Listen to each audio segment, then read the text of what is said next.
capital-intensive, endeavor. They all have insurance coverage. Now, as part of your insurance policy, usually you have scheduled maintenance. If you have a scheduled or mandatory maintenance and you do not go with it, what then happens is that if any mishap occurs, the policy does not cover it. That is a basic practice, a very common practice within the industry. So when a plant, a generator is supposed to go take its plant through scheduled maintenance, and he has no money to call in the contractors to do the maintenance, he will not risk putting his generating plant on. But if anything happens, there's no insurance policy covering it. And because of the financial issues, most of these plants, even though they are due for maintenance, because they do not have money to do it, they shut down. That's one aspect. The other aspect is the fact that those who even can run do not have fuel to run because they have not been paid to be able to procure fuel. Or the state itself, at certain times, sometimes the state is the one that buys the fuel. The state itself is cash strapped to the extent that they cannot procure fuel. Quick interjection, Edward Bauer. The $1.2 billion we require in the course of the year to facilitate this, are you saying that both from the end of the state and from the point of the ECG, because the ECG has been raising revenue, are you saying, I just want some clarity, that will not be able to raise that sum of money to fuel the engines to produce electricity? We cannot, and I have to explain to you. So now, if you look at the losses of ECG basically loses about 34%, between 33 and 34%. So assuming that you had 100 Ghana cedis worth of power that ECG has procured, it cannot account for about 34 Ghana cedis. So now the ECG then takes, the state says that let's have what we call cash waterfall mechanism. So even the small that you have collected, put it in a pot. Let's share it among all the players within the value chain. Now, the cash waterfall mechanism, indeed, just this weekend, one of VRA's major challenges that they stated to the committee was that the cash waterfall mechanism was not operating. So because they are not operating, you have between August and January or maybe February thereabout, they have not been paid a cent. Now, how do they meet their operational cost? They cannot meet their operational cost. So already, ECG cannot even meet the total amount of money they need for the value chain. That's part. Two, as part of the mechanism, we have what we call the level A, players, and they are mostly the independent power producers. Usually, they are paid first. So when they are paid, the rest that is left is used in paying that of the state agents, the SOE, that's the utilities that belong to the state. Government usually has to augment that from its own budget. And this is because most of the MMDAs owe these utilities, and therefore government has to do that. So even in the last sharing formula, government was supposed to pay about 200 million to add to the balance of about 307 million to pay the state utilities, that we, VRA, and all other people. Unfortunately, government itself over that period has not even given a dime to that. And so on daily basis, we are piling up.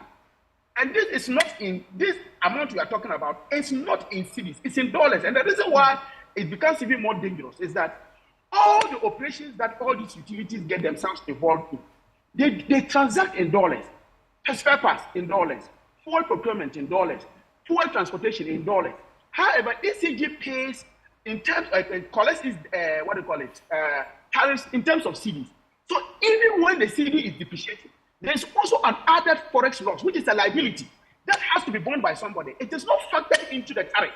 And so state has to bear it by virtue of the fact that it is because the economy is not functioning. So if you look at the cocktail of all these problems, the issue of the depreciation of the CD, the fact that ECD cannot account for its power, the fact that government itself cannot even raise money to pay for the deficit as a result of the usage of power by state agencies.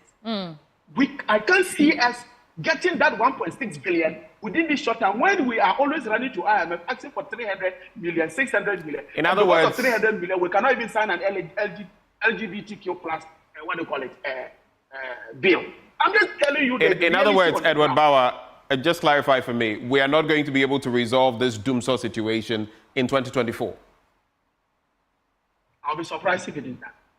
Kwadwo Poku, let me come to you, and Sweetie Abachi will give us the concluding remarks on this. Hold your horses, Kwadwo. You like going to relax.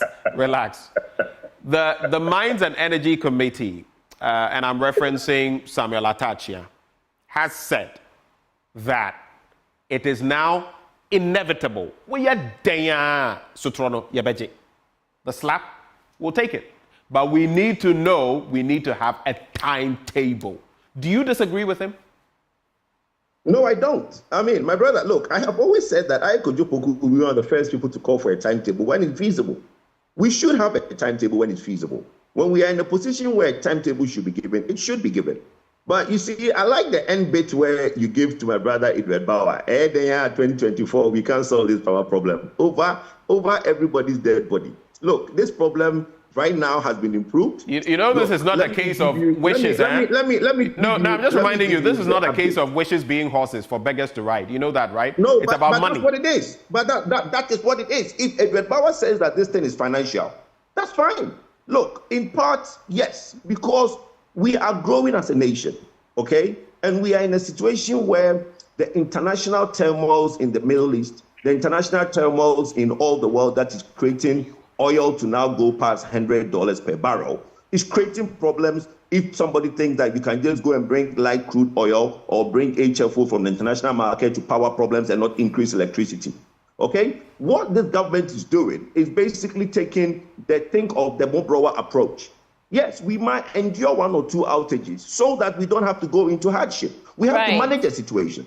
Okay, we have to manage the situation. Time is not on our side. Do you agree, quickly, do you agree that we need $1.2 billion as it stands to fix our energy crisis in 2024? We need more than that. We need more than that. Hold on. Well, I don't know. Please hold on for me. To fix the indebtedness in this problem, what the minister is proposing is that we try and get something like 300 million Ghana cedis every month aside for these 4 problems. Right. Okay? Now, in the cost of securing that money, there will come a time when Gridco ECG will realize that there's not enough power to supply across the country because their frequency will be affected and network will be affected. These issues persist, like you rightly said. Now, the issue about timetable, are you saying that in the face of all these things that we've said, we don't have money to buy fuel, there are challenges, whether they are infrastructural or otherwise? Let me finish my question, please, Kwadwo Poku. No, but are you saying that... I never said we don't have money to buy fuel. So where, the $1.2 billion, where is that money going to be? What would the money be used for? From the Q&I, the tariffs we pay. Look, right. So my question is... Listen. My question is... Okay, ask your question.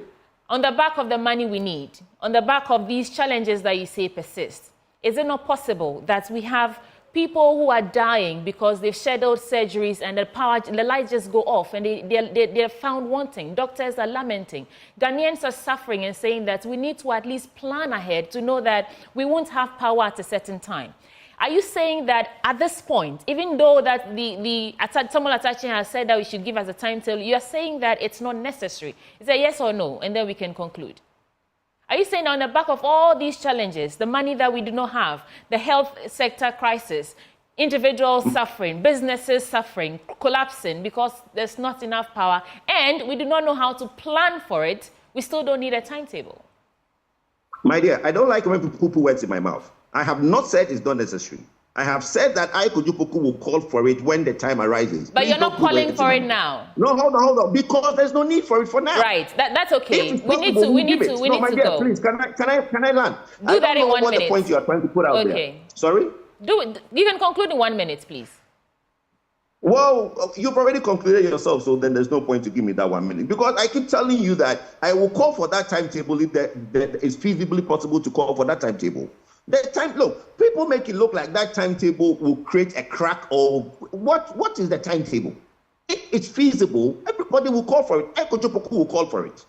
But you have explained to Ghanaians that within 1 hour to 2 hours is the notice that ECG has to basically manage load. How are you going to give a timetable within 2 to 3 hours? The money issue that you are talking about, the 1.2 billion, look, the electricity sector is indebted. It's nothing new. Everybody knows that there's indebtedness in the energy sector.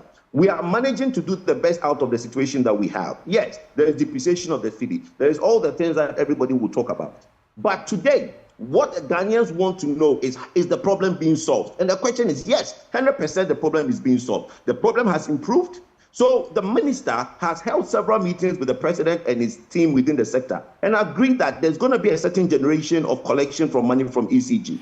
We're going to put aside a certain amount of money to basically cater for fuel. And that issue is going to go. But what I want Ghanaians to understand, and you to understand, is that we need to do a prudent management. We can't just go into the international market when there's high price of fuel and be buying crude oil and light crude oil just because there is the need for it. We need to manage, because tomorrow, if we increase electricity, that will be a different conversation. Right. Thank you so much.